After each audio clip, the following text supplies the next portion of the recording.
Um, can you hear, Binil? Yes, you can. Yes, Yeah. we can hear. We can hear you. Okay, okay. First of all, I wish you all a belated happy Doctor's Day. Yesterday it was the Doctor's Day, and the national level it was a very good program, and they have conducted so many of the programs there, and it was really enjoying, as well as it maintained a high standard. And today we are conducting our PG academic program, and this time we have got our main talk is by Dr. S Ramesh. He's a senior consultant and the pediatric anesthesiologist at Kanchi Kamakodi Child's Trust Hospital, Chennai. And he doesn't require any introduction because he's a very good speaker and orationalist, and he's a always he will be a faculty for our almost all of the CMEs as well as the conferences. And today's PG corner is by the PG students of MES Medical College, Dr. Neetu. She will be presenting on adrenaline, and the other one is Dr. Gauri Ashok, and she will be talking on the equipment defibrillator. First of all, I welcome you all for this program. And now I invite our national president to inaugurate this program. Thank you, President Dr. Shamsad, President, Past Secretary Binil, Coordinators Vijesh, Rajesh, and PG Corner students, and Dr. Murugesh, and friends, everybody, good evening. Continuing our ISA academic activities bi-weekly, we have good topics and good speakers. And I think Ramesh is joining a little late, and before that, there is some small changes in the program. Anyway, we will enjoy that everything, both Ramesh talk and other talks. And always people were waiting to see the seminar or webinar of Kerala, but now the thing is that people are becoming busy and watching this in the YouTube later. That's why we get less people. We should make it that available in live only after 2-3 weeks or so, so that more people will come live and interact. That's what we have to think that. Anyway, happy that we are conducting it with the high academic standard with the renowned speakers. And as Shamsad told, formally, let us go for the talk now. Thank you.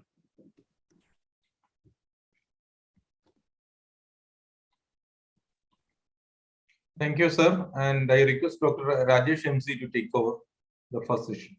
Thank you, Dr. Venkatagiri and Dr. Binil. So without wasting any time, we will go to the academic program. And there is a slight change in the schedule. Usually we have the faculty program first and followed by the postgraduate presentation. But since Dr. Ramesh is joining late, we'll go to the postgraduate presentation. We have two postgraduate students from MES Medical College, Perinthalmanna, Dr. Neetu VS, and who will be speaking of adrenaline, and Dr. Gauri Ashok on defibrillator. So it's around 20 minutes session for each postgraduate, and it's actually we are trying to give a platform for the postgraduates to present their topic before they present for the state or national conference. So over to Shamsad madam, and who will be presenting the first, Dr. Neetu or Dr. Gauri Ashok? I think it is it Gauri? Is it the equipment or drug presenting first? They will be presenting the drugs first. Dr. Neetu will be presenting first. Okay, then over to Dr. Neetu. Gauri, Yes. please unmute. Please unmute. Neetu, please unmute.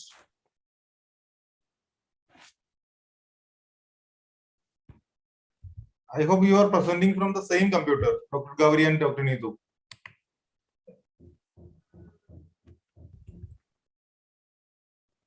I can hear you, Dr. Gauri. Please unmute and talk. Not able to unmute? 1 second. Please unmute. Yeah. Now you can share the screen. She is unmuted.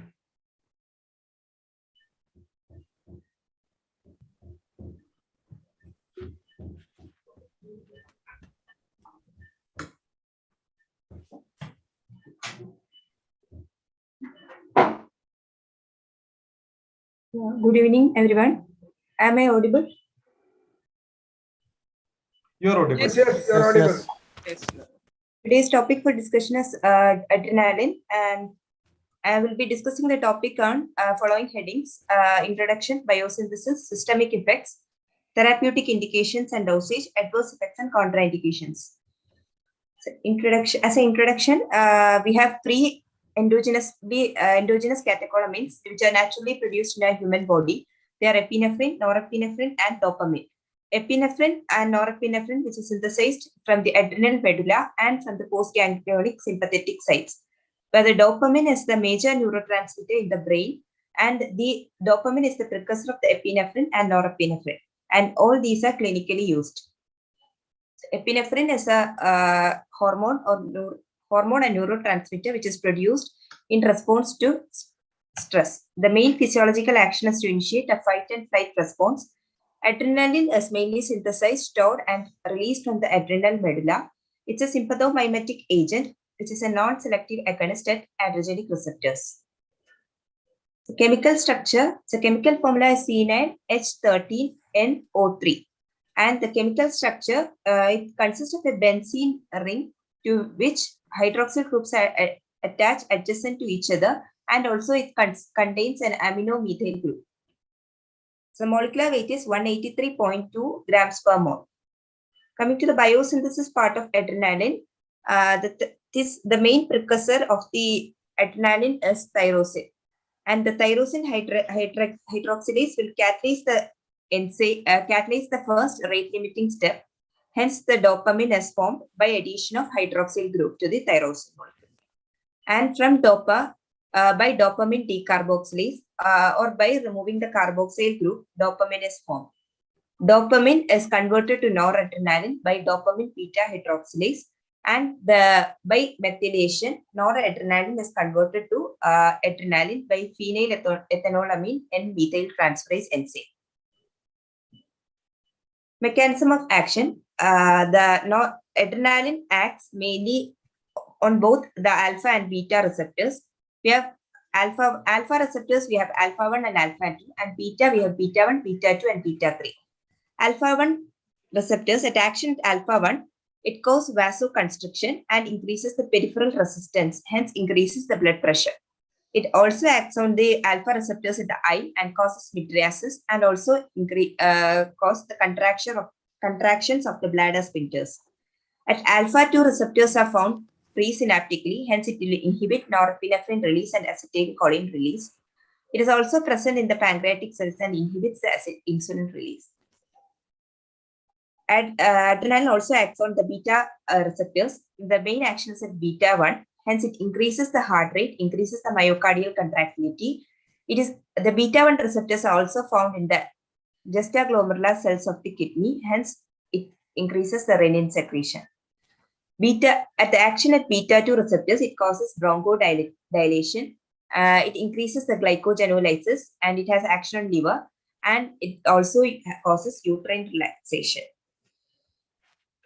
Coming to systemic effects, it can be cardiovascular effects and non-cardiovascular effects. Cardiovascular effects, such as heart, it acts as a powerful myocardial stimulant by beta. It's a powerful myocardial stimulant by beta 1. Beta 1 stimulation. Hence, it is positive chronotropic, positive inotropic effect, and it increases the cardiac output and oxygen consumption. In blood vessels, causes vasoconstriction in the skin and mucous membrane, and it causes vasodilation in the skeletal muscles. So, slow IV injections or subcutaneous injections will cause increase in systolic BP and decrease in diastolic BP, and the mean arterial BP may rises.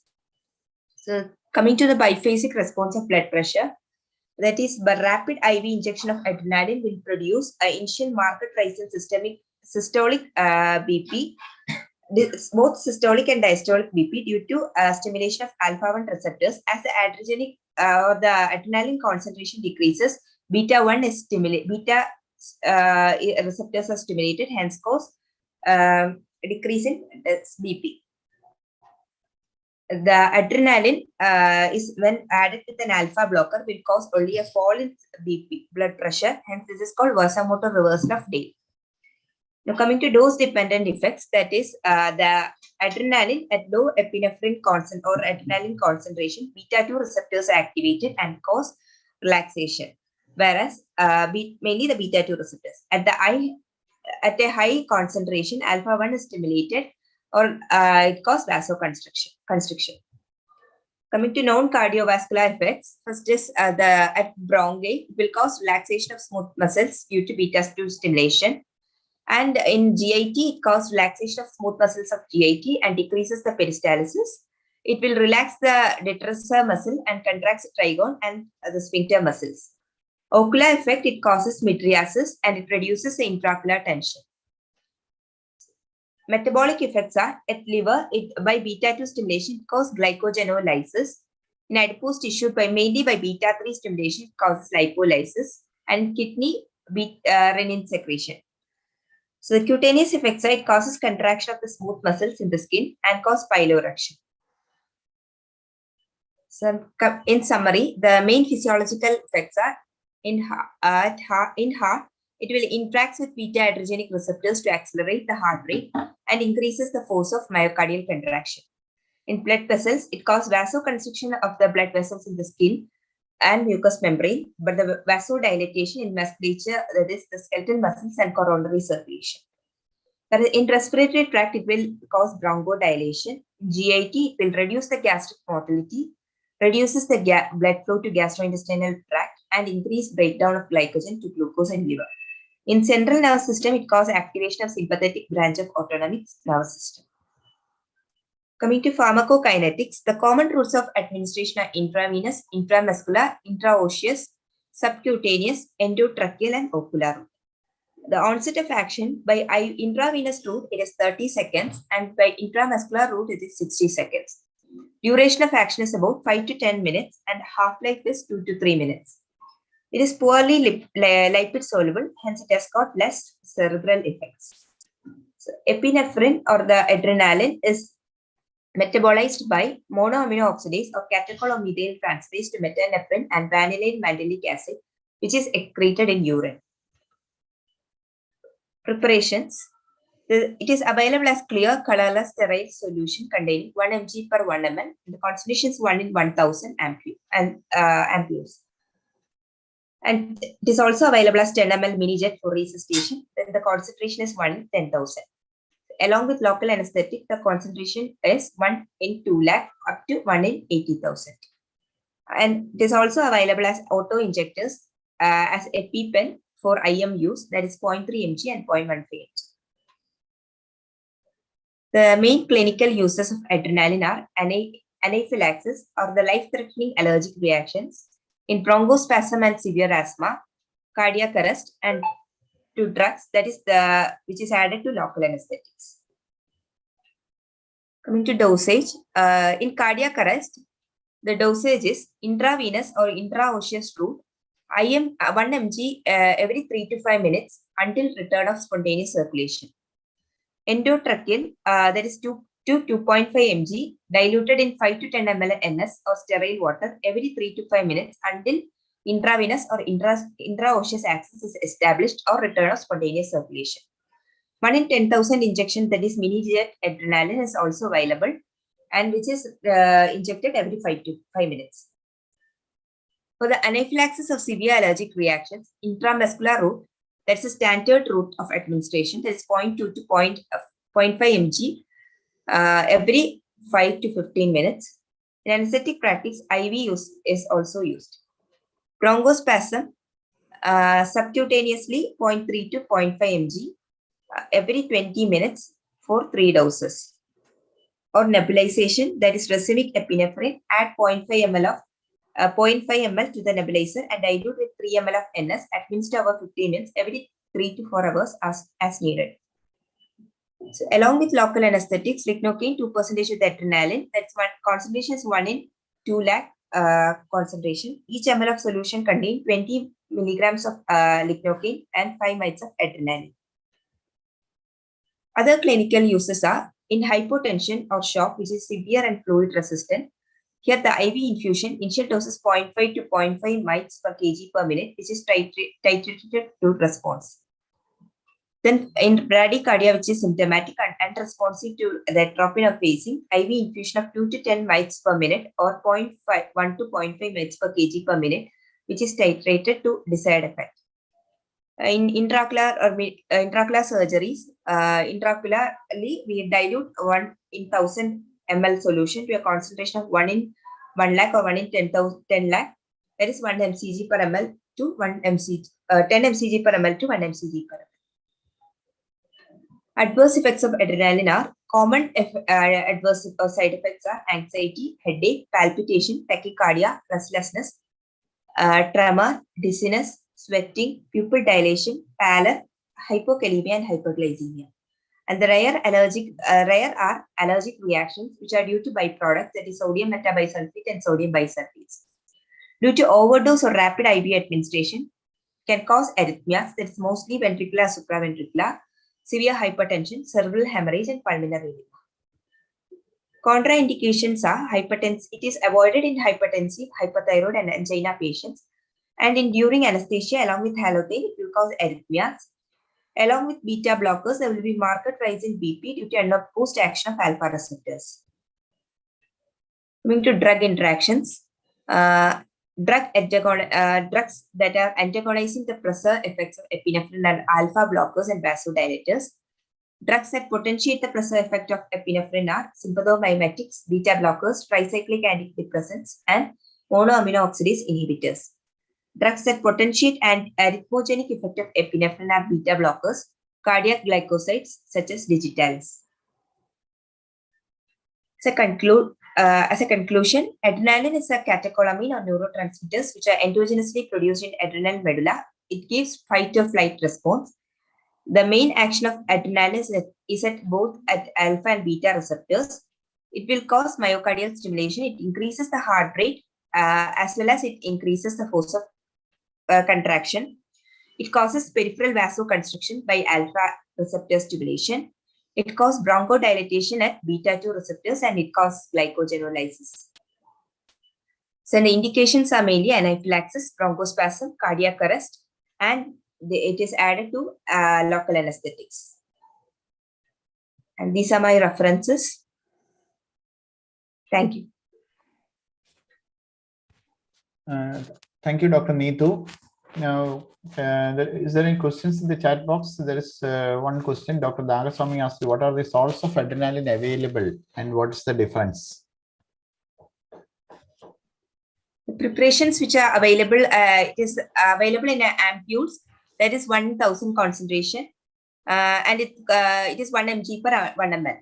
And in recently, mini jets, that is 10 ml mini jets are available. Its concentration is 1 in 10,000. That is in recent resuscitation guidelines. This is the adrenaline concentration used. And local anesthetics, along with local anesthetics, 1 in 2 lakhs preparations 2 lakh can be prepared. And it is also available as EpiPen, that is 0.3 mg to 0.15 mg. This is for anaphylaxis in IMUs. Okay. Dr. Nagaswamy, you can unmute and ask questions. Is asked any prerequisite for arrhythmia occurrence when used with the halothane? So I couldn't get you. Dr. Nagaswamy, hello.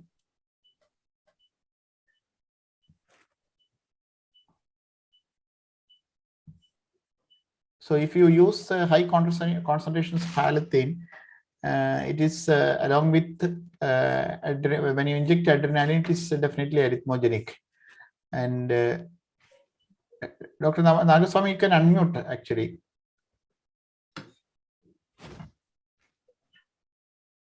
Okay. Dr. Neetu, have you mentioned about racemic adrenaline? What is it, racemic adrenaline? It is a Dr. nebulized. Nabaswamy is not able to unmute. Okay. Racemic epinephrine it can be used as nebulization, used for nebulization So in bronchospasms. Bronchospasms. Is it a stridor? Okay. Yeah. So what's it? What's actually racemic adrenaline?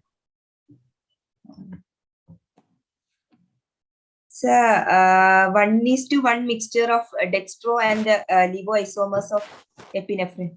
It is given for acute laryngeal edema. So even though the beneficial effect is not known, so it's given as nebulized as 0.5 ml of 2% solution, and is diluted to 2 to 4 ml. Okay.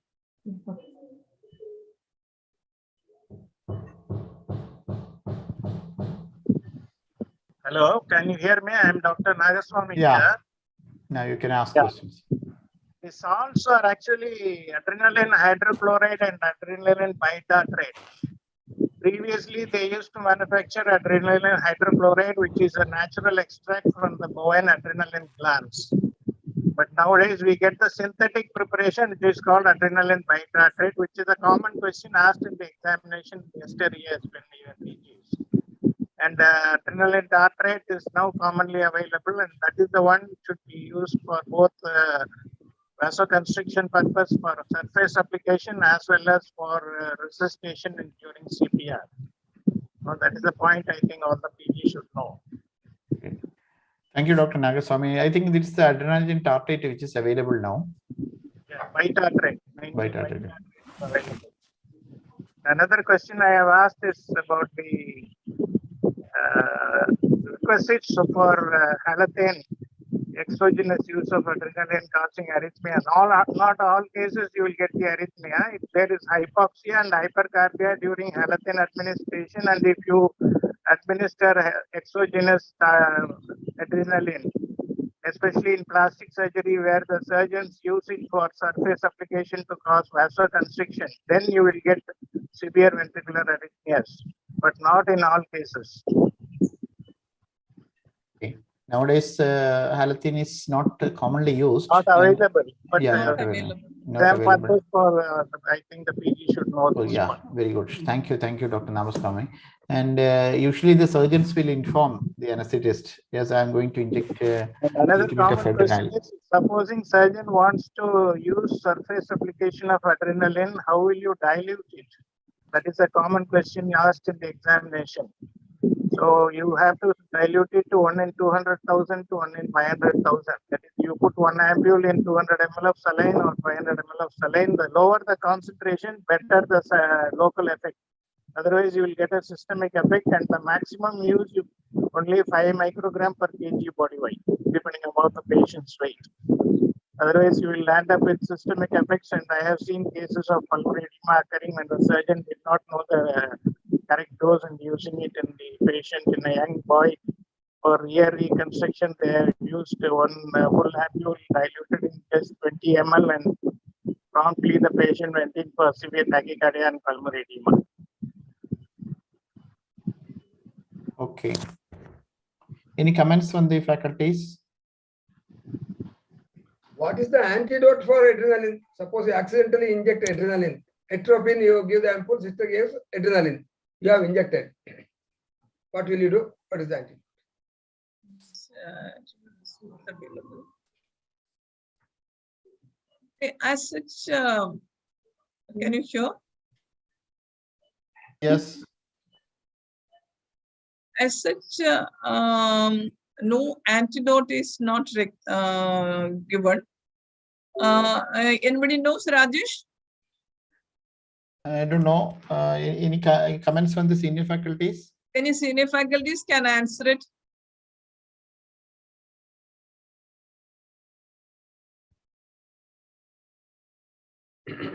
Suppose if the patient is given injection adrenaline instead of atropine, we have to immediately give fast injections to get it diluted as far as possible, and then we have to observe the patient for developing any complications. That's the only thing that I haven't done it and I haven't faced it so far. And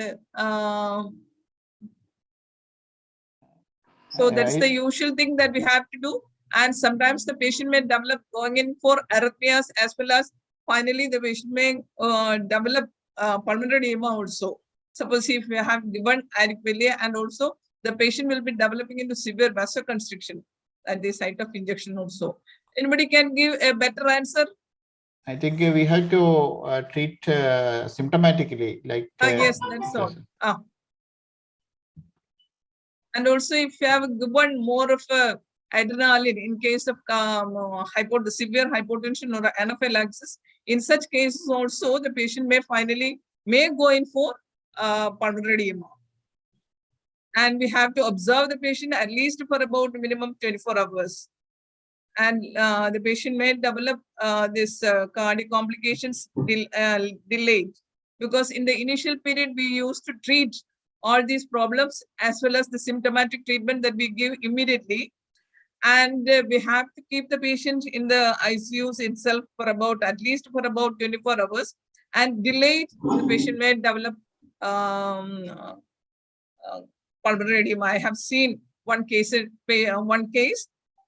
some years back, when they have given the patient has developed some anaphylaxis and all, and immediately we have to give the adrenaline, and finally the patient has developed pulmonary edema at midnight. That's why I'm remembering it. And any of the faculties can give a better answer. Hello, Shamshan. Yeah, okay. Sir, please.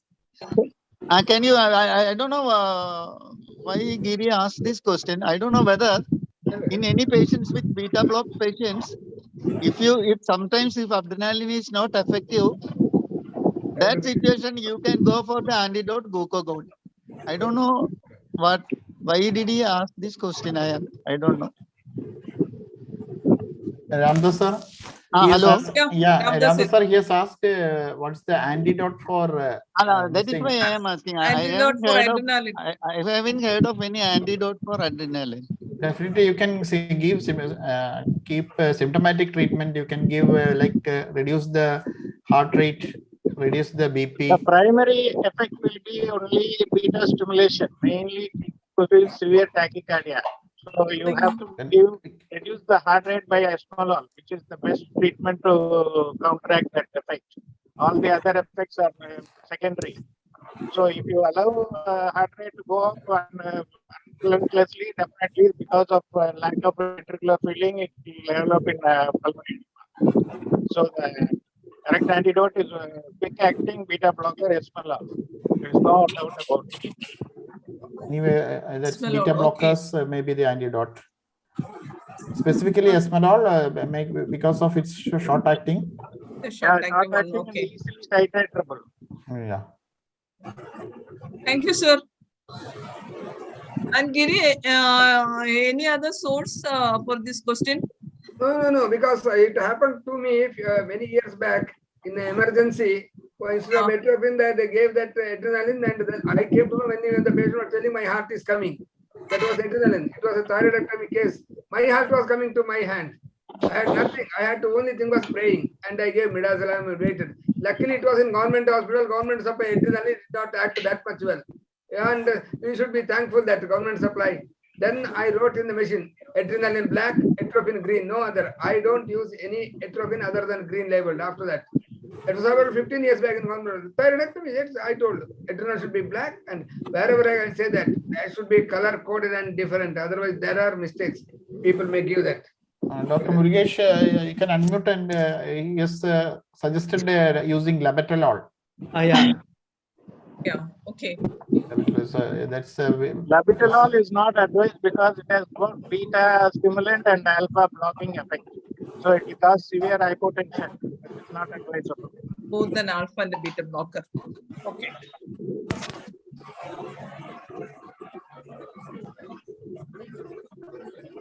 Okay, that's a good discussion. Any questions or any suggestions on the topic? because postgraduates are likely to get this 1 ampule of adrenaline for the Viva, and they will be asked to. Yeah, okay.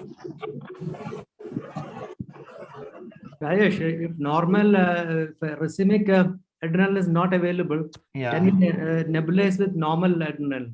you can use normal adrenaline. Okay. The same dose or any advice on dose like nitrogen? Okay, Dr. Murugesh. Yeah, Murugesh, but racemic adrenaline, the dose suggested is 0.5 ml of 2% solution.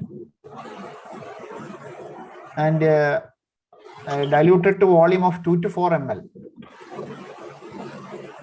And you have to use it every 4 hourly, actually. No, here now people use for vocal cord edema, suspected vocal cord edema, the normal adrenaline, double dose, whatever, like 1 ampule will be diluted in 4 ml and then they nebulize it. 1 ampule diluted to 4 ml. 4 ml. 4 ml of a normal saline. Normal saline. Okay. Yeah, I don't know whether scientifically backed up, backing is there, I'm not sure. No, but here we are not using Murugesh. yeah, okay. No, just to get your opinion. Yeah, okay. The only indication that it has given endobronchial is only for if you have got, if you are not having any route for administration of adrenaline, especially in cardiac arrest. Okay. It's about the 2 to 2.5 milligram of adrenaline diluted, and then we can give as endobronchial. Okay. Nebulization followed by positive pressure ventilation. That's the only indication that we are using it as endobronchial use. And we are not all using for vocal cord edema. Okay, yes. This auto-injectable EpiPen, people with history of allergic reactions or any history of anaphylaxis, they used to carry. As a dermatologist used to prescribe autopen, this thing, EpiPen. Yeah, maybe. Dermatologist as well as the plastic surgery people also. I think so. Rajesh. No, I had to ask my better. Okay. Anyway, is there any questions? No more questions. Shall we go to the next topic? Dr. Gauri Ashok discussing on defibrillator. Over to Dr. Gauri Ashok.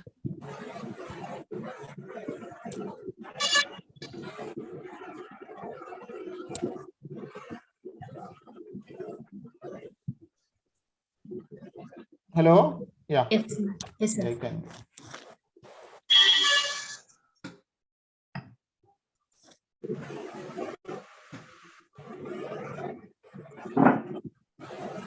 Good afternoon, everyone. Good evening, everyone. My topic for today, equipment, is defibrillator.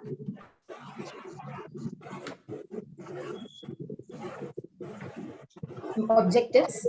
I'll be talking based on the below topic. An introduction, mechanism of action of defibrillator, components, defibrillator circuit, steps of defibrillation, types of defibrillator, indications. What is a defibrillator? It is a device that delivers an electrical impulse or shock to the heart to restore the normal heartbeat. Mechanism of action of defibrillator. The shock given in the cardiac action potential has different effects at the different phases of the cardiac action potential. The shock given at the absolute refractory period has no effect, but in the relative refractory period, the action potential prolongation occurs. So, the shock of a sufficient strength and absolute timing, it causes an extension of that of the refractory period in the myocardium to allow the waves of depolarization to die out. The heart automatically allows the return of the normal electrical activity depending upon the underlying cardiac condition. The defibrillator components. The three components of defibrillator are the power supply, capacitor, and the inductors. Defibrillator circuit. So as you can see in the above diagram, the step-up transformer converts the 250 volt to 500 volt AC current. The AC current is converted to DC current by the rectifier. The DC is preferred to AC because it is found to have more effective, it causes less myocardial damage, and it is found to be less arrhythmogenic. Around 400 to 600 volt of the stored current is stored by the capacitor.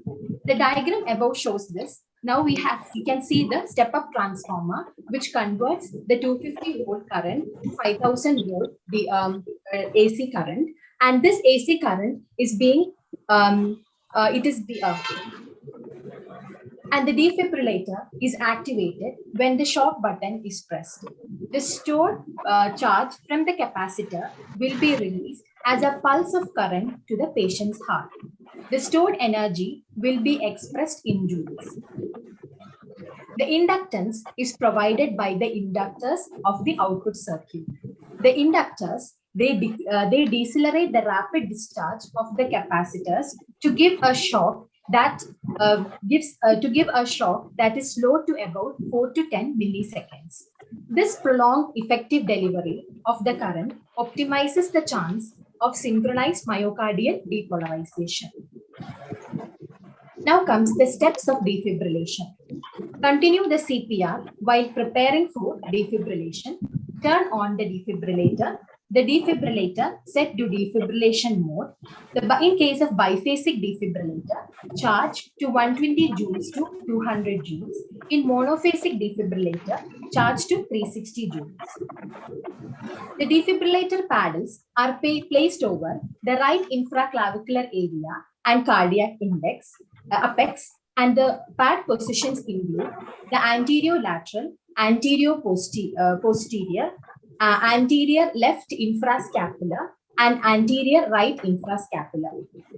This scene is checked to make sure that no one is touching the patient, and the shock button is pressed. Then high quality CPR is continued for 2 minutes.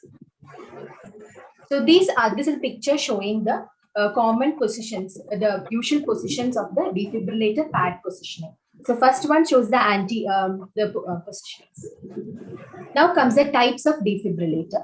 The manual external defibrillator, automated external defibrillator, and implantable cardioverter defibrillators. Manual external defibrillator. The components of the manual external defibrillator include the on and off switch, the joule setting button, the charge and the discharge buttons, and the paddles.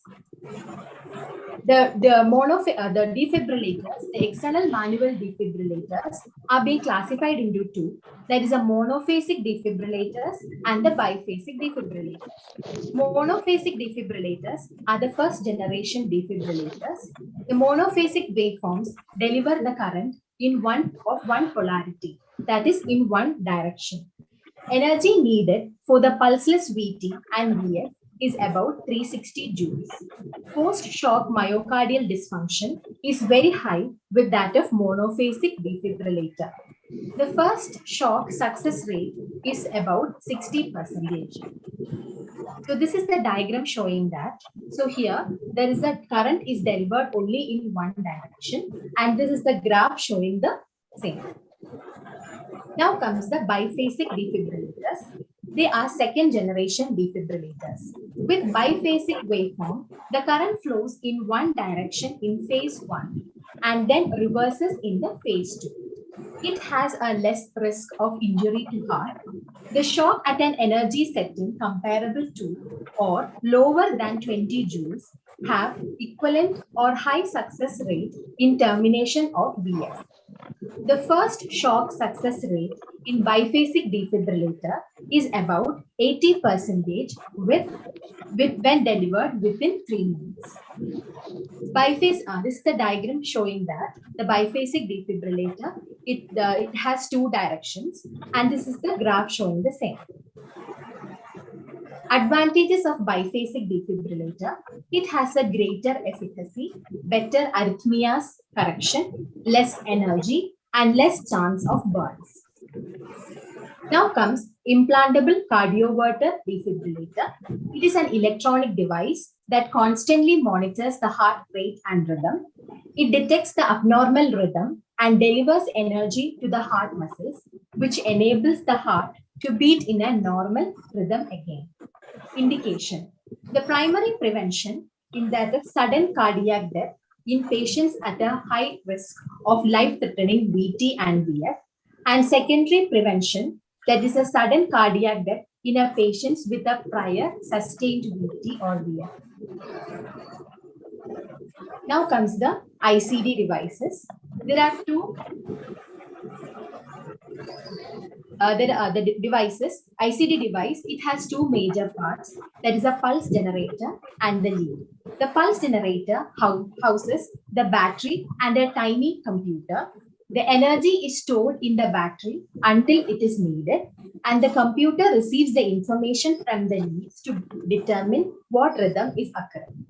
Leads. The wire that sends the impulses from the pulse generator to the heart muscles, as well as sends the heart's electrical activity. Each impulse causes the heart to contract. Now, this is the wearable cardioverter defibrillator.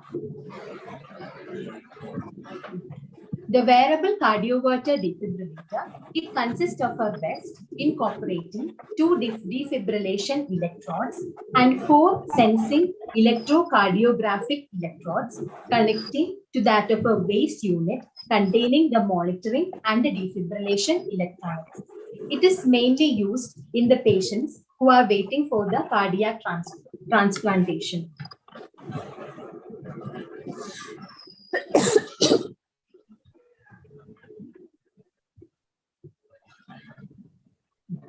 Now comes the automated external defibrillator. The AEDs are sophisticated, reliable, computerized devices. It uses voice and visual prompt to guide lay rescuers and healthcare providers to safely defibrillate the ventricular fibrillation and pulseless rapid ventricular tachycardias. So this is how it works. First of all, we turn on the AED, attach the electrode pads, and the AED itself will analyze the cardiac rhythm. If the rhythm is shockable, then we'll press the shock button. Now comes the indications: ventricular fibrillation, pulseless ventricular tachycardias, and cardioversion, that is synchronized. Synchronized cardioversion. Synchronized cardioversion is shock delivery that is timed with that of the QRS complexes. It avoids shock delivery during the relative refractory period. It is used for the treatment of supraventricular tachycardias due to re-entry, atrial fibrillation, atrial flutter, atrial tachycardia, and monomorphic VT with pulse. Steps of synchronized cardioversion. First of all, verify the patient's rhythm with a 12-lead EKG. Explain the procedure and obtain the informed consent to do transesophageal echo to assess for the thrombus in atrium if patient is not on any anticoagulant therapy. Sedate the patient with intravenous medication, turn on the defibrillator and set to the synchronization mode. Check to verify that the machine is correctly sensing the R rate. Choose the appropriate energy level, and scene is checked to make sure that no one is touching the patient. The shock button is pressed. Following the shock, reassess the patient's rhythm to see if it has returned to the normal sinus rhythm. So, take-home messages. It is a device. So, defibrillator is a device that delivers the electrical shock, electrical pulse or shock to the heart to restore the normal heartbeat. In case of BF and pulseless VT, charge the biphasic defibrillator to 120 joules to 200 joules and monophasic defibrillator to 360 joules. Post-shock myocardial dysfunction is very high with that of monophasic defibrillator. Cardioversion is indicated in AF, atrial flutter, and monomorphic VT. These are the references. Thank you. Thank you, Dr. Gauri. So, any comments from the faculties or any questions? Dr. Suresh, you have experience with any wearable cardioversion defibrillator? Is any cardiac anesthetist in the group? Dr. Suresh Changod?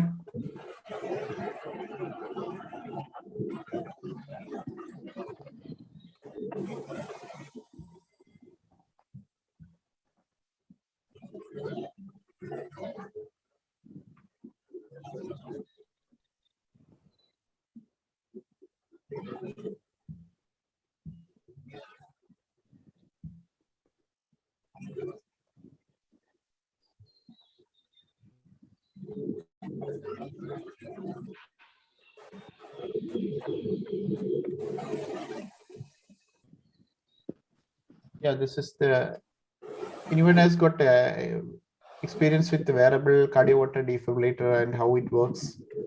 Yes, mentioned it's used in patients waiting for cardiac surgeries.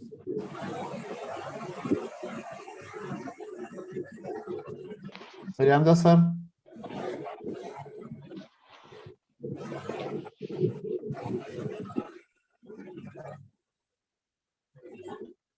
There's just no idea. I have only seen this picture on details and all. Yeah, that's why I am asked. It is described along with the ICD as well as pacemakers. There is the WCD also. In all places where this there is the recent guidelines, that is the recent books says like that. I think that is the 7th edition starting says about WCD. But it's not available here. And the cardiac anesthetist Binil. Binil is not there. I think Dr. Suresh is there. Suresh Changod is there. Is it? Yeah. Sir, I came back actually. Yeah, Binil. Yeah. Binil, any idea about this one? I don't have any idea about wearable cardioverter and defibrillator. We have seen implanted ICDs. Wearable cardioverter, I don't know. I don't have any questions. This is in the recent textbooks I have seen. That is the WCD, along with the ICD as well as the pacemaker. Then they will be saying routinely about this WCD also. That's it. Rajesh? Yeah. I mean, it is. I mean, if you want an article about that, I have got an up-to-date in anesthesia. I got an article. I can send to you directly because. Okay. Yeah, if you have it now from up to date, you can share it in the chat box so that it will be. No, I don't know how to share it. I don't know how to share it. I think anybody, if any PGs can, one of the PG, Shamsa. Sir, I will share it in the chat. Our academic it, sir. I have sent it to you. Yeah, I don't know how to send it. Sir, you can send it to me. I can send it to you. I got your WhatsApp now. I can send it to you directly. Yeah, I'll share it in the PG group. Okay. Yeah. So Ramesh sir is calling. I'll just attend. Anyway, madam, the picture is understood that it got electrodes and the pads are connected to the patient with the strap. The functioning is almost the same as that of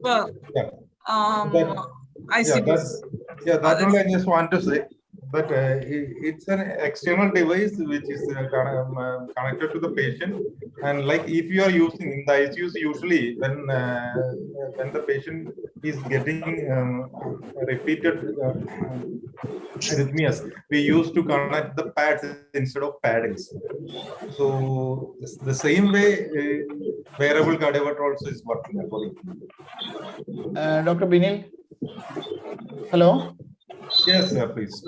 Ramesh sir wants to mail the link.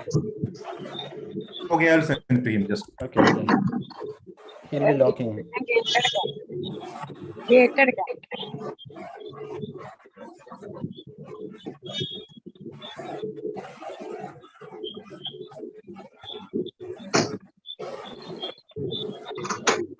You have his mail ID? Oh, he wanted it in mail. Okay, I'll send. Yeah, yeah.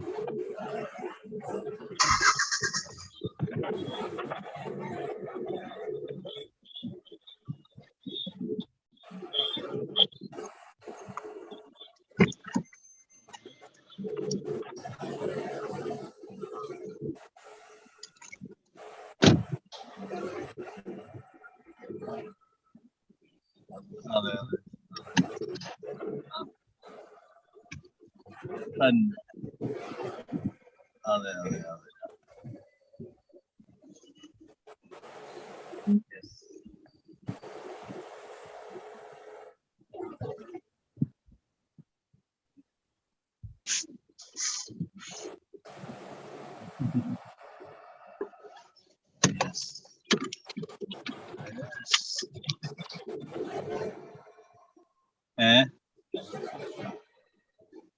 ഈ കാര്യം നമ്മള് 3 ദിവസം കൊണ്ട് ഒരു 1 വീക്കിന് 3 ദിവസം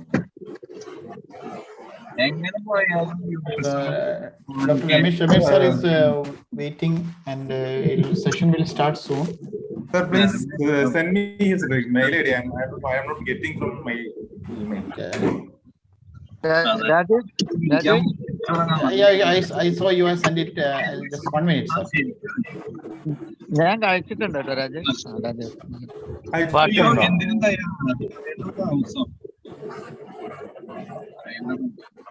Okay, I have sent all.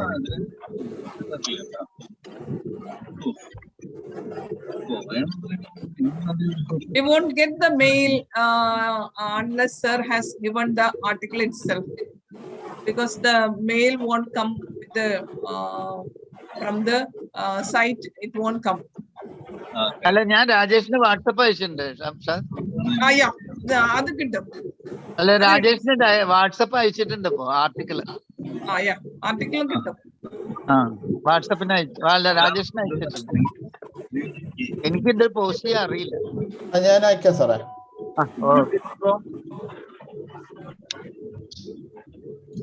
നല്ല block ആയിരിക്കില്ല ശനിയാഴ്ച. എക്കോസ്പോർട്ടാ Ramesh sir, I already sent the link. ഞാൻ അയച്ചിട്ടുണ്ട്. അയച്ചോ.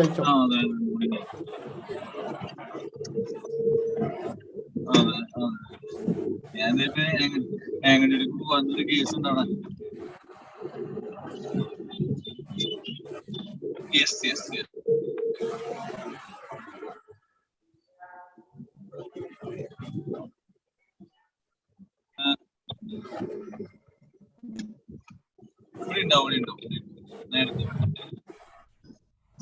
I'm okay. Sir is online. Yeah. Sir is online.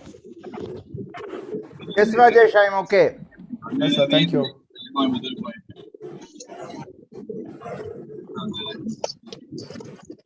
Hello. 1 minute, I'll call you. 1 minute. Hello. പിന്നിൽ ഒന്ന് ബാക്കിയുള്ളവർ അൺമ്യൂട്ട് ചെയ്യേണ്ടി വരും. ഞാൻ അൺമ്യൂട്ട് ചെയ്യാൻ കൊടുത്തില്ല. എനിക്ക് സാറിന് എനിക്ക് ഇത് ചെയ്യാൻ പറ്റില്ല. ഹോസ്റ്റ് ആക്കാൻ പറ്റും. ഹോസ്റ്റ് ആക്കി കൊടുക്കും.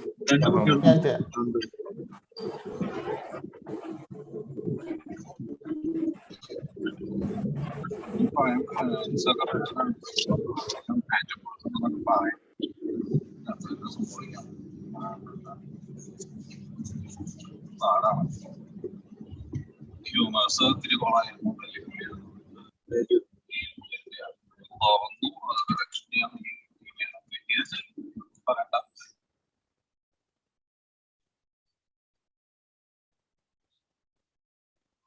Ramesh sir, please unmute and share the screen, sir.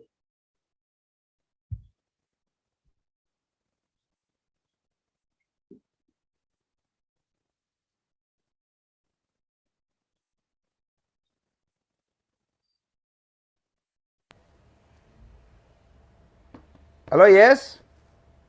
Sir, good evening, please. Yeah, you please share the screen, sir.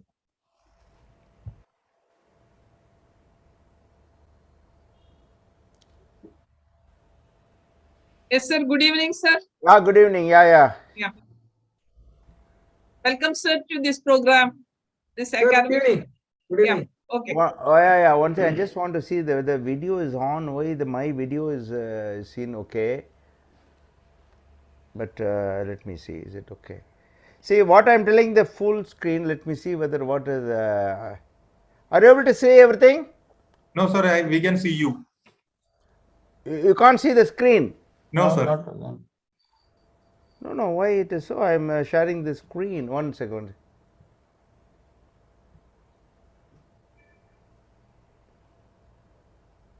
Yeah, now we can see these things. Yes, sir. Now you can see your screen. Are you okay now? Yes, Yes. sir. Yeah. Oh, Dr. Venkatagiri is there. They all okay, sir. Sir, you all people have listened to everything. Again, I don't know what you will say. Okay, I'll try my best. Whatever. This is okay. That's okay. We'll have a good. It's about not very long, but I'll try to finish as my very basics. This is very basics for the people, which is okay with that. So basic sciences relevant to pediatric anesthesia. This is mostly because they want a PG representation. So this is for the postgraduate. I feel this is the first class. I always take it to all my fellows. So this is more or less first class to talk my fellows. But still, I feel this is the most important thing in this one. What today will hear? What happens at birth? Then transition physiology a little bit. Airway and respiratory physiology. I am not going to talk in detail. I'll just get a little bit of this one, and ventilator strategy, and then cardiovascular physiology, the role of hemoglobin, fluid compartments, and finally temperature homeostasis, some miscellaneous. But I will not take time. I'll just about 2 points for each one. That's okay with that. What happens at birth? This is a very important transition physiology. It's a talk by itself. So there is a child in the womb.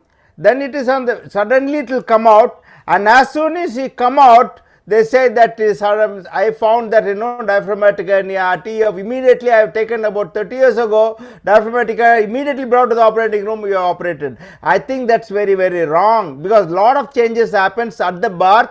So it's very important. Probably if you say immediately at the earliest you have to operate, only one condition, probably there's only two conditions probably. One, if you found malrotation with a volvulus, because that bowel will become gangrene, or it is a gastroschisis. More the bowel is outside, it will get infected, so immediately you have to put in. Otherwise all neonatal surgeries can wait, stabilize. Minimum 24 to 48 hours. There is no neonatal emergency.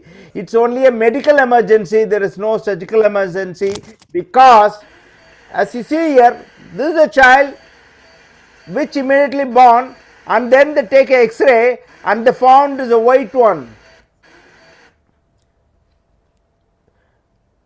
Because they found this is not, mainly it happens during cesarean section, not in vaginal, because as soon as vaginal delivery the fluid are brought out and the lung will be little black, but in a cesarean mostly there will be a little fluid in that. So when the adult anesthetist see the X-ray, it looks like it's a white out. It's not white out, it is a white because of secretions not brought it out, and the child is having a respiratory rate. This is a tachypnea. It looks as if it is distressed. Please remember, this is what is called as the tachypnea of the newborn. Persistent tachypnea of the newborn, because the fluid was not expelled out. So wait for 24 to 48 hours, then the tachypnea will come down, the X-ray will be clear. So don't do any surgery 24 to 48 hours when there is a lot of fluids, especially of cesarean. Vaginal delivery, it will squeeze out, and cesarean takes longer time to come out. It will be tachypnic, but it could be normal for the child. So why there is a fluid, so it will take longer time, because what happens when the child is having a cry, the lung expands. When the lung expands, the air goes in. When the air goes in, there is hyperoxia. When there is hyperoxia, what happens? The pulmonary mean pressure is high, which go down. Because the pulmonary pressure is going down, then the pulmonary blood flow will increase. Because pulmonary flow is increasing, because the vascular resistance is also coming down. So I think you have to wait for some time. Not only respiratory change happens, it is also vascular change happens. So you have to wait at least 48 hours to not completely normal, at least to some normality. See, in the fetus, The child, the organ of accession is the fetus is the placenta, and the placenta has what is called a parallel circulation, and this parallel circulation, and after that what happens, as soon as it is born, the lungs take over. So it's entirely different. So it becomes serial circulation, and because the serial circulation, everything changes. The duct closes, the foramen ovale is closing slowly. All these things happen at the time of neonate. So wait for the physiological changes to happen at least 24 to 48 hours before you take a neonate for surgery. So this is a normal child, this is the child which is a fluid, and this is not abnormal, this is called as a retained fluid. Because of retained fluid, there will be tachypnea of newborn. This is tachypnea of newborn will definitely come down in 24 to 48 hours. Having said what happens in transitional physiology, transition physiology is a very complicated, it's not really complicated, it's a long one to understand, but at least you find out, take some time for circulation to become alright, respiration to become alright, temperature to become alright. I think these are all you must think before you take it up before surgery. Airway and respiratory physiology, number 1. The infant's respiratory system can be seen as a mirror that reflects all pathological problem in the childhood. If the adult has some breathing problem, most of the time it's a respiratory. If the child, respiration is the only one who will tell you, it can be due to, if the increased intracranial pressure, there will be bradypnea. If there is tachypnea of the newborn, it will be tachypnea, and they are all diaphragmatic breathers. When there is a like meningitis or something is happening in the head, you will have because the diaphragm is breathing like this, it will be breathed like this. So that means it's a central problem. So the respiration will tell you it's a cardiac problem, or it's a central problem, or it is a central respiratory problem. So in a neonate, the respiration, any system will manifest as respiratory problem. So coming to assessment difficult airway in a child, airway evaluation in adult, I am sure there are plenty of books, plenty of chapters, right? Malambati, Samsung, environmental distance, jaw mobility. We can write 100 pages in assessment of difficult airway in an adult. There is no actually assessment of difficult airway in a child, nothing has come so far. But what is important is physical examination. Make sure the head is okay and the face is all right, the neck is no flexion and there is no intercostal retraction. This all will tell you there is something, a problem maybe in difficult airway. One objective sign even today is by the mandible. If the mandible is very short, what happens in an adult? What if the mandible is long? There is a very potential space. When you put the laryngoscope, the tongue goes into the potential space and then you intubate. So the issue that there is a potential space in the mandible. So what's happening in the child with a periorban, if the mandible is very short, there is no potential space. So when you put the laryngoscope, the tongue cannot go there, it always projects out. So you can see here, it is because of the tongue which is already be there, because mandible is like this, and you put the laryngoscope, there is no face the tongue to go. I think this is the most important. The mandible is short, that means it is going to be a very difficult airway. Otherwise, a lot of things, the symptoms of retractions or tachypnea, it may be difficult airway. One subjective is the mandibular size. See, the pediatric airway after 3 years is more or less maybe miniature adult and small adult. By 10 years, it becomes more or less an adult.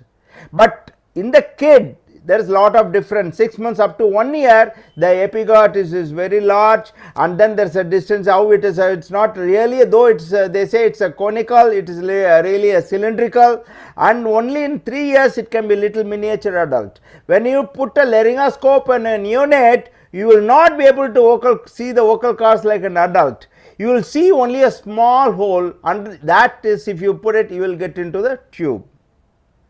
So in an infant, you put a small sheet underneath the chest to stabilize the head. In a small child, you don't need anything. In an older child, you put a small sheet under the head. I think these three positions are very important when you do a laryngoscope. That's how we put it for a child, newborn. Here you just fold a towel like this, and this is the one, so the head will be like this, and chest you put it here, and so that the head doesn't move, and you have got a stable child to intubate. Coming to the ventilation, as you see here, this is an adult.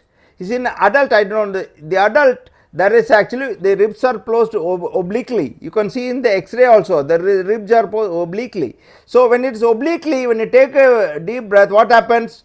There is a bucket handle movement. There's a bucket handle movement. So what happens is he is able to increase the volume by lateral expansion, and also the diaphragm goes down and the air goes in. Whereas if you see the infant, the diaphragm is already horizontal.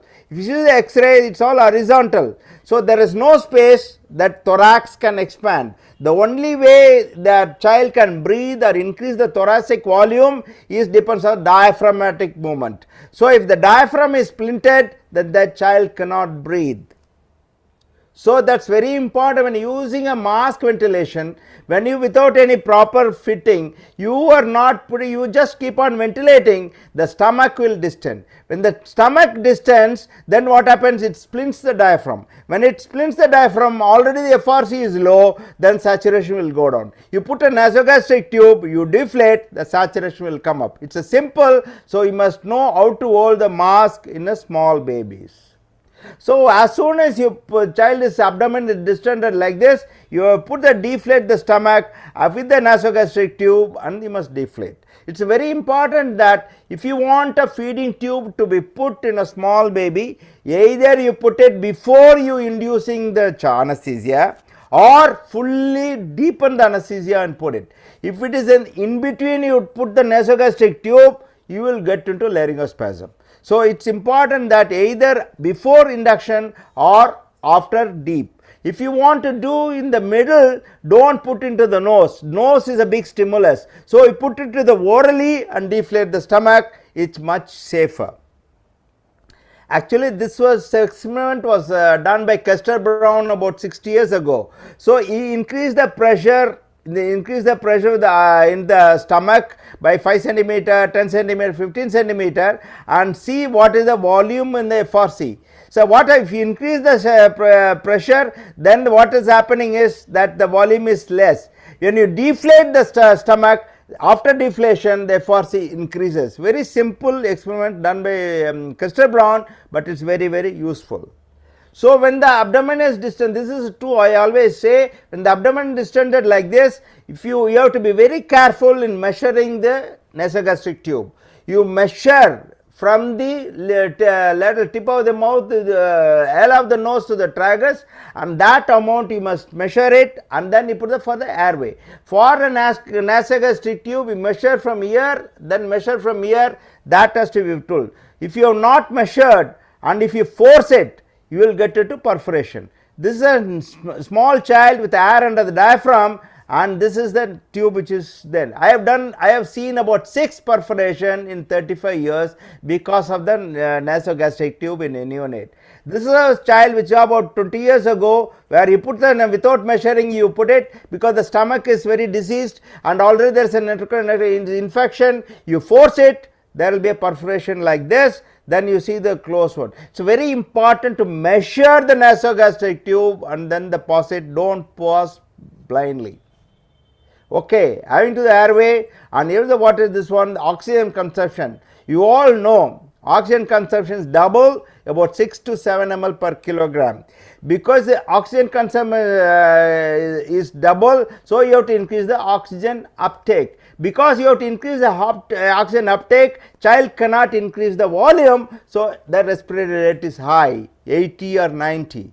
For the oxygen to go, you have to increase the oxygen transport to the peripheral tissues. If you want the oxygen to be transferred to the peripheral tissues, it can't increase by the stroke volume, the cardiac output, it is increased by the heart rate. So it's very important that child heart rate will be very high, it's normal, 160, 180 is normal, and respiratory rate of 60 to 80 is normal. So you must know the every weight, every age or every month what is the normal rate before defining tachypnea or tachycardia. Other one, this is actually a child after reversal, what they do, I am not sure whether they are doing right now. About 35 years ago, they take the mask out and see adult, whether the child is able to, the adult is able to breathe and he is able to breathe well, and see whether saturation is maintaining. But in a child, please do not remove the mask, give oxygen.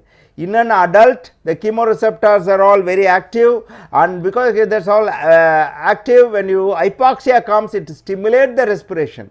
Whereas in a newborn, the hypoxia will depress the respiration. So you give oxygen till the child is all right. Don't remove the oxygen, because oxygen will when you use hypoxia will depress the neonate. Don't do that. It's very important. You must oxygenate all the time. This is just a small experiment we have done. You see here 14% oxygen, that's initially little in the volume. When you give 100% oxygen, the tidal volume increases in a child. I think you must give oxygen to increase the volume. And second is the CO2 stimulus in a child is not there when there is an hypoxia in a small baby. Do you think that keeping the child apneic for some time, the CO2 will increase and it will increase the breathing? It cannot happen in a neonate. As you see here, when there is an PCO2, when there is an tidal volume and the oxygen saturation is high, the volume is go up. When the oxygen saturation is going down, then the volume is also going down. This is a very good picture why the child needs oxygen all the time. You can see that the FRC in a child is very low. Not only that, under anesthesia it is reduced further 60%. Here the FRC is high, under anesthesia FRC reduced only by 30%. So the reserve in a small baby is only 18 seconds. And reserve in adult is 160. 3 minutes, don't give oxygen, child, adult will be all right. Within about half a minute, it will desaturate. So FRC is low, the oxygen reserve is low, and adding on to that, then the oxygen consumption is double, whereas oxygen consumption in adult is 3.5 ml per minute, whereas the infant is 7 ml. So if you don't give oxygen, child is hypoxic, they will go very fast in no time. And then this cover, you must have seen everywhere, this oxygen dissociation curve, which is like this in a normal adult. When we become an obese in a child, immediately when there is within time of desaturation, immediately falls down, and the obese 125 kilo is more or less same in a neonate. So obesity and a neonate are the same as far as the desaturation is concerned. So just an FRC under general anesthesia, in adult the FRC reduced by 10 to 15%, neonate 25 to 45%. So FRC may be low in leading in a small child because of the small airway closure, atelectasis, declines, all these things can happen. That's why you have to give PEEP during the anesthesia in a neonate. I'll tell you at the end what you should do. So when you give a general anesthesia small baby, then you paralyze also. What happens is it reduces all the FRC, so you need little bit of PEEP. 4 to 5 PEEP should be given throughout the procedure in neonate. So when you are talking about the PEEP, let us come to the ventilator strategies. There are two types of ventilator strategies. One is volume control, other is the pressure control. I feel that in a small baby you use a pressure control, because in a pressure control, if the tube, you have not put a cuff tube, you put a plain tube, there will be a leak. So what happens in the pressure control, it will compensate for the leak, but if you put a volume control, it will not compensate for the leak.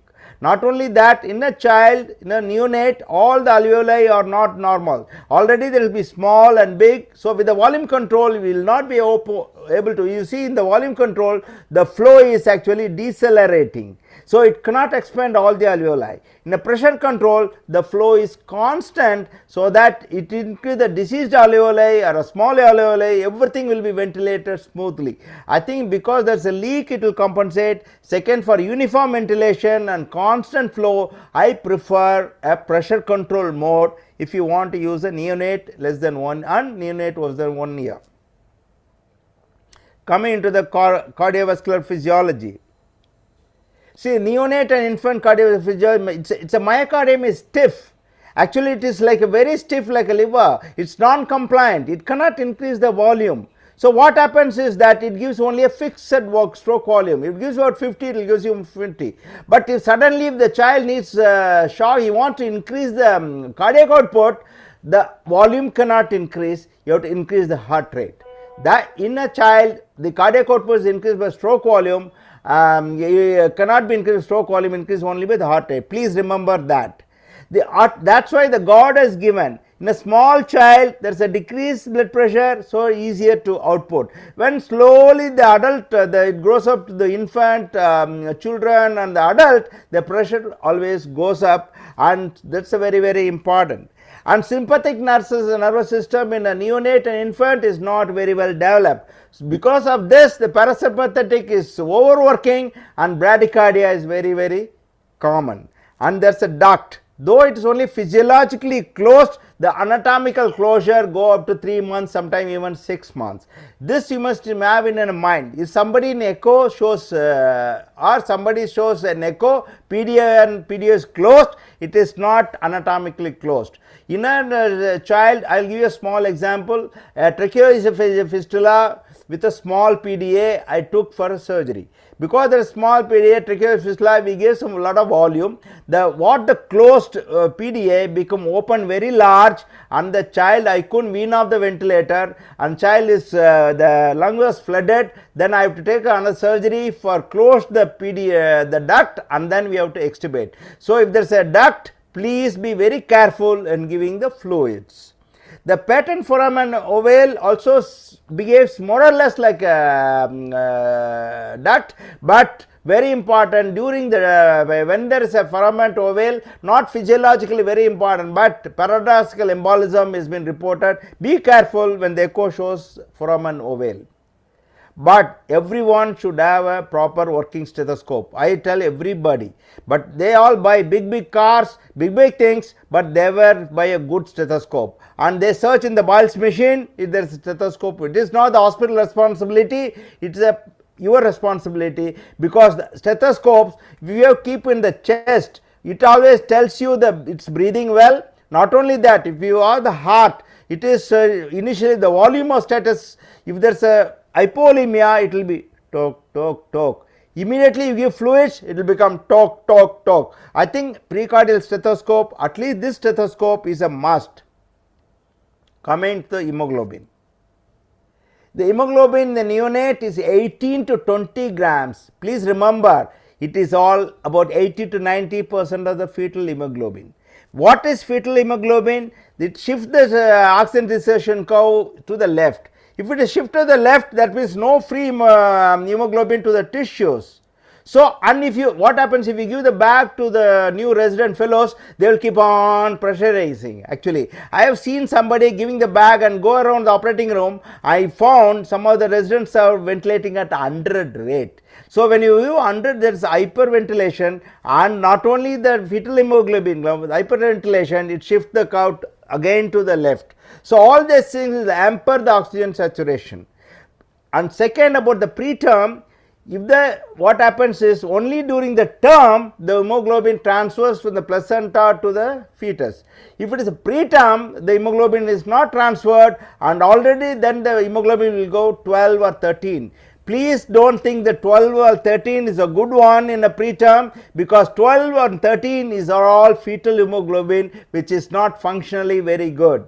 So if it is important that hemoglobin should be very good, more than 16 in a preterm. In neonate, hemoglobin is high. Because of the hemoglobin is high, initial loss from the fluids, especially colloids, please manage with the FFP and albumin, then you can give blood. Don't give immediately blood for the loss.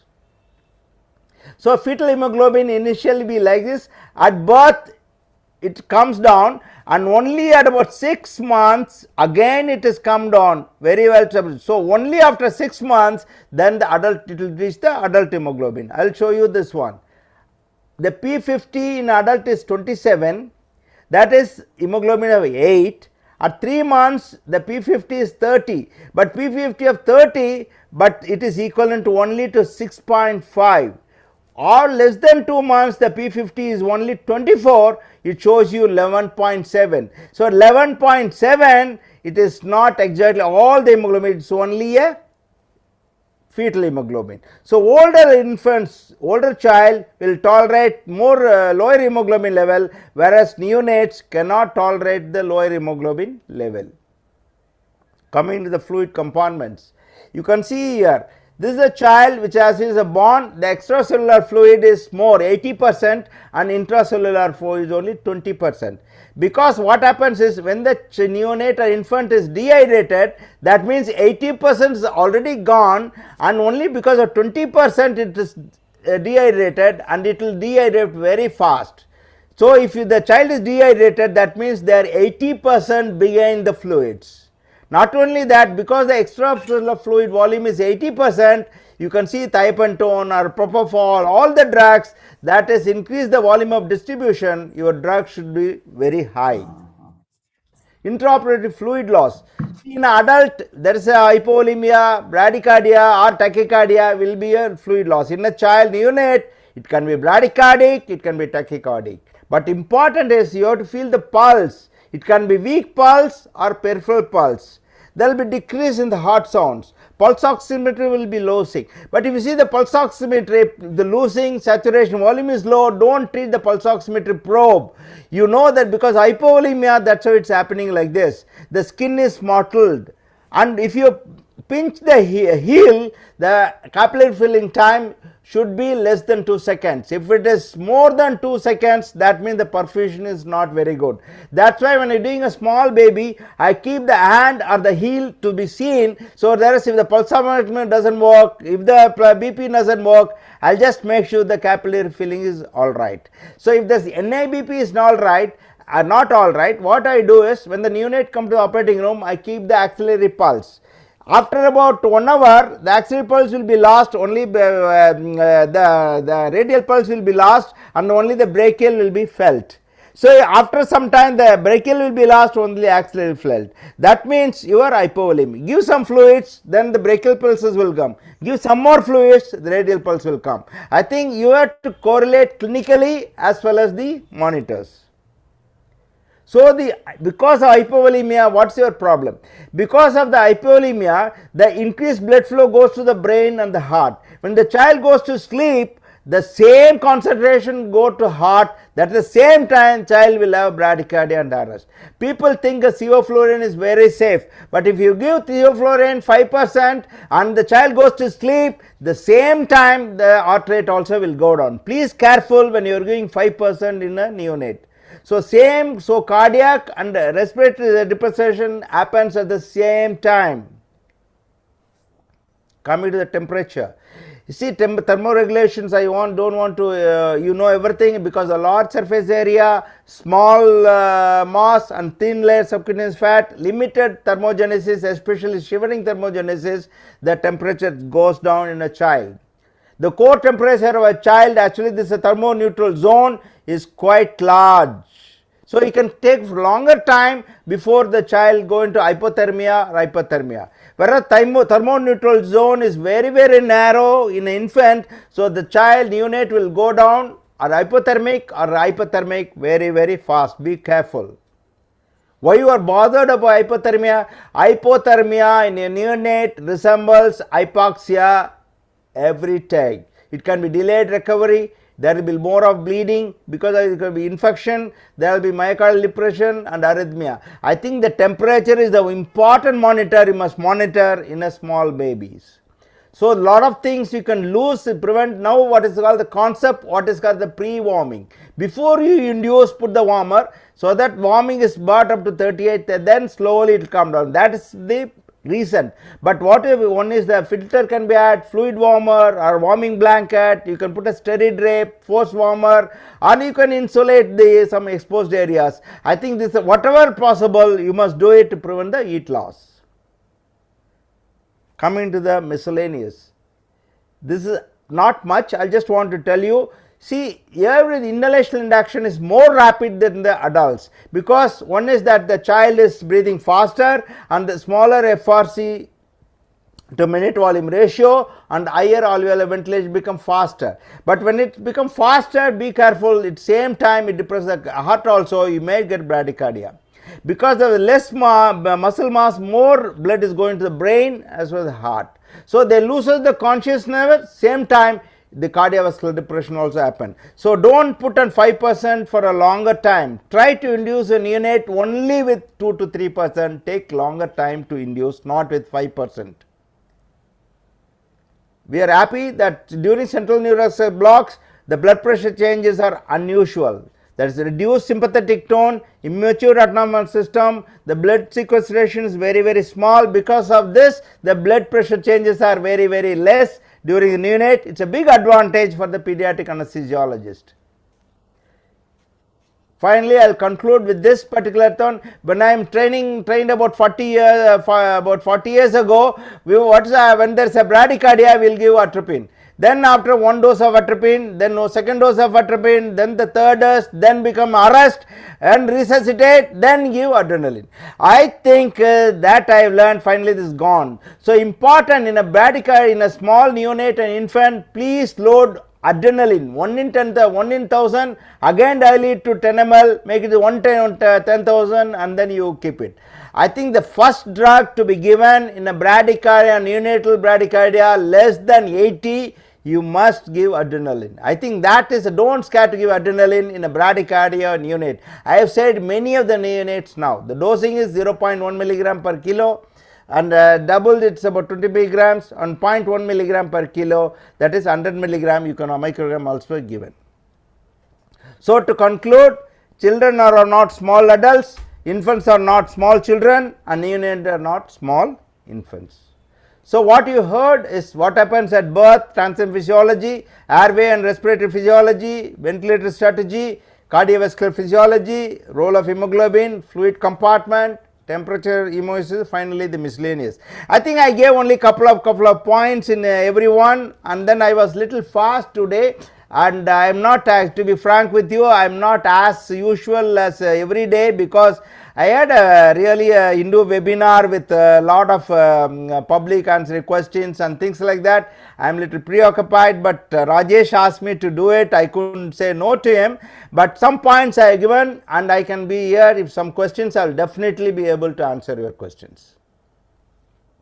Thank you so much for the wonderful presentation, and you have come on time in spite of your schedule at the Hindu. We thought you will be a bit late. Thank you so much, sir. And any questions in the chat box or any comments from the senior faculties and questions from the students?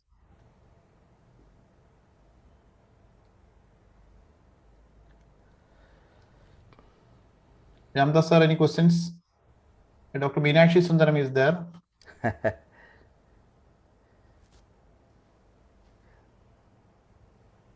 What temperature should monitor in neonate, skin or nasopharyngeal, intraop and values?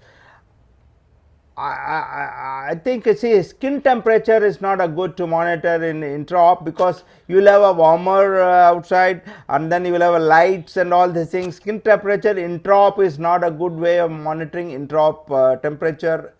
If you want, probably use a nasopharyngeal is the best and are the only one. And for example, if there is a problem, surgery in the neuro or in the throat or in the face, you can do rectal temperature. I think you maintain probably between I'll maintain between 35.5 to 36.5. So I think it's okay. See, what's important is that when you are having a 35 initially, you put a warmer. Without temperature monitor, please do not use the warmer. I think that is the important message I want to tell you. So if it is 35.5, you put the warmer, it gone up to 36. Don't wait for the warmer temperature, make it as 37. When you start increasing, please do the warmer, otherwise the temperature will go up to 38, then the rate will go. So as soon as you know the trend, the temperature is going up, and don't come to that final level and stop your warmer. That is not right. I think you must stop at the level of 36, please stop. So one more degree is there, because the child, once it has warmed, it will keep warming. Whereas if you wait till 37, then you remove the warmer, it will become 38. Then the problem will start about the tachycardia and things like that. I think that's a very important, that without temperature monitor, please do not do neonates, number one. Without temperature monitor, do not put any warmer. I think that is a very important question I want to tell you, because many of the places they don't have the neonatal probe, they may not have a temperature monitor, and they will just feel it is cold, warm. I think that doesn't work at all. 90% of the time the delayed recovery is because of the hypothermia. Thank you, sir. Any other questions in the chat box or any comments?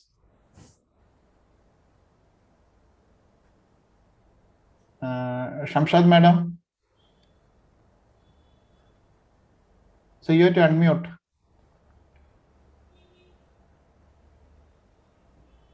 Sir has explained all the basic things very well, and so I don't have any questions. And thank you, sir, very much. I was a bit fast, but that's okay. That's okay. But this time, usually I do a little rehearsal. This time I didn't do any rehearsal, but I had some pre-conquest something. But I think I conveyed whatever I could in about 30 minutes of time. Yes, sir. Meenakshi, sir. Dr. Meenakshi Sundaram. KT Ramdas sir is there. Dr. Sir is also there. Dr. Anand Bangera. You can unmute and speak. One question is there. Best fluid for pediatric patients. Oh, okay. I think Shamshad Begum can answer the question. Because the most difficult question is best fluid for pyramid. Yes, okay. I sorry to say that, but it's a really see, it all depends upon the type of surgery and the age of the patient and how duration of the surgery. I'm not sure. I think on the way I feel that non-dextrose containing solutions, ringer lactate or both normal saline is good enough for surgery for more than one year old child. If it is a neonate, you can give little dextrose containing solution. But if you give a GA with regional, please add at least 1 to 2% of dextrose. I think general anesthesia non-dextrose solution is okay, but if you give GA with regional, you need little of dextrose. And then if it is a neonate, you must have 2 lines, one for maintenance, one for the replacement fluids. Dr. Ramesh sir.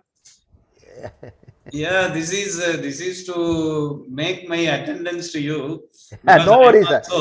I am also shunting from literature to scientific session. No problems. No and problems. again, tomorrow I have to attend IMA. I am delivering a lecture, Tamil lecture in IMA, Tambaram. Anyway, it is a nice presentation. It is a breeze. Actually, I am working on that, and as usual, you have delivered that good things. But it is routine for you, and that routine. And today, I think you are as if you are going to catch a flight. You are running. That is the only thing. The speed was enormous, tremendous. So it could have been a little bit slower in your future lectures. It is very good. Thank you. I understand that. See, Dr. Venkatagiri sent me that brochure. And for the first time, Dr. Ramesh sir himself has sent the brochure, so it is my duty to attend. Thanks very much. Thank you.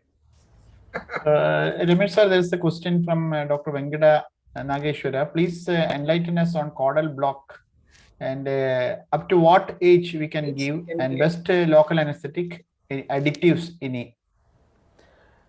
See, very clear, caudal block.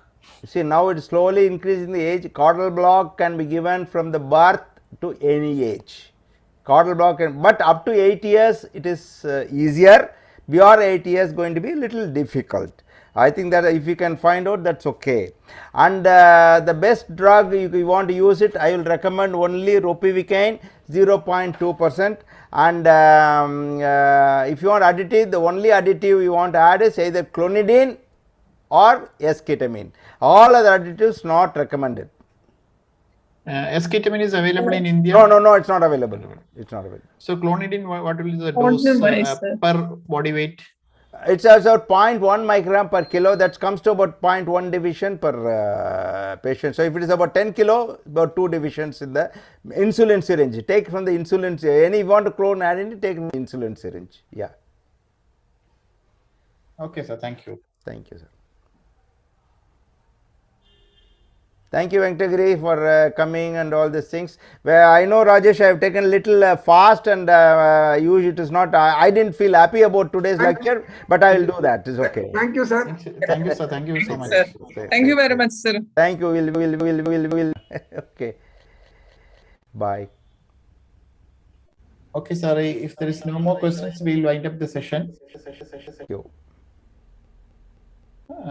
Madam, for any comments, and we'll close the session. Yeah, Dr. Vinil is not there. No, sir, the only doubt that has come is why sir preferred clonidine.